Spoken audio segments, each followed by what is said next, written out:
مکهشون اینایی ویدیو ayşe بیتی aylıqoy tarafı darvoz این درمی کوهوی darvoz tarafı aylıqoy اینایی придумати тоҷики من گفته دو قاچ خیلی کشیده است ماسکای توزا اینجا میبره او شهر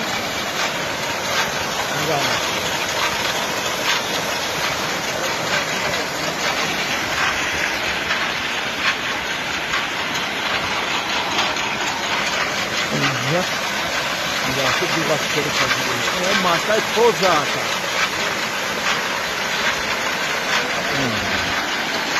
این دنیو این منظره این aylıqoşun ماشاءالله